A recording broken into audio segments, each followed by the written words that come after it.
Hello YouTube. Here's another quick video on an upgrade. Well, a couple upgrades actually. I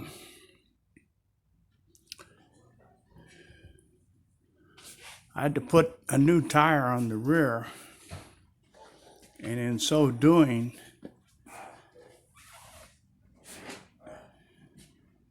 it's just a nightmare trying to get this bike supported to where you can work on this rear wheel or chain assembly or whatever you have to. So I built this little stand out of 2x4s. Just a couple of 2x4s on the bottom with some 1x4 supports. And you just lift the bike up and set it right in there, and it allows you to pull that rear tire off or move this wheel, lube that chain, whatever you have to do, but it just gives it the support where you can have this wheel off and on in a heartbeat. Otherwise, it's a nightmare trying to support this bike and keep it stable. But so I went ahead and changed that tire out. And then I upgraded these back rear V-brakes.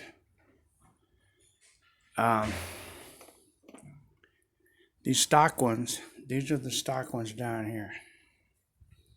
They're real flimsy, stamped steel. I could like bend it right now, just pushing it and bend it. They flex around and they don't break proper. It's cheap, like everything on this bike is cheap. But these ones I had off of a Schwinn chopper, one of those little chopper bikes, and it's like cast aluminum. They're real solid.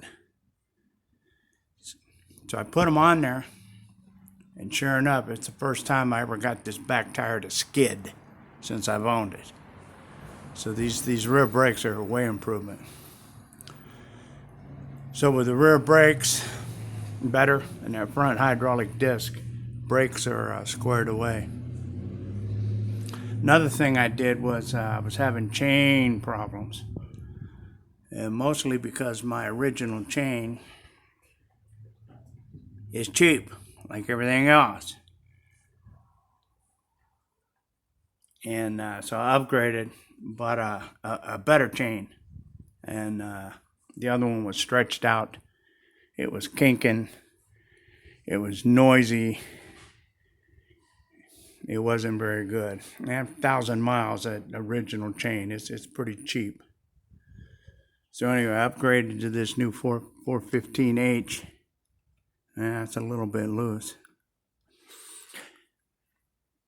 Anyway, much better, much smoother.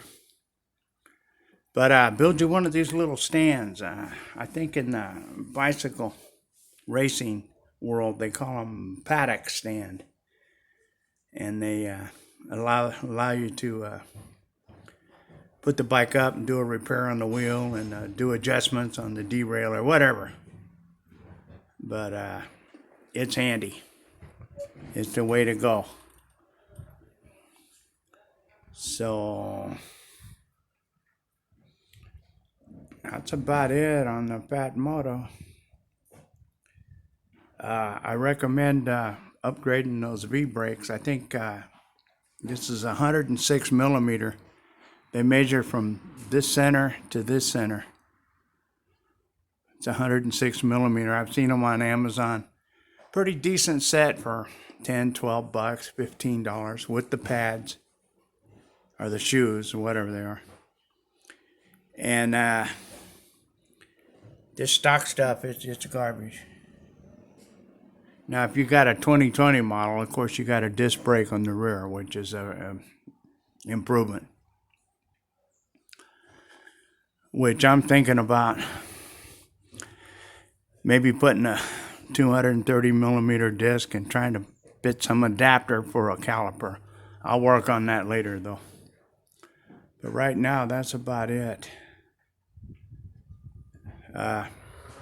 This stand is It's pretty good. Just make it out of 2x4s and pilot drill your holes. Good wood screws, a little glue, and it's solid. It holds the bike solid. It's just, I've been meaning to do this since I've had this bike. But anyway, that's about it. So I'll talk to you guys later.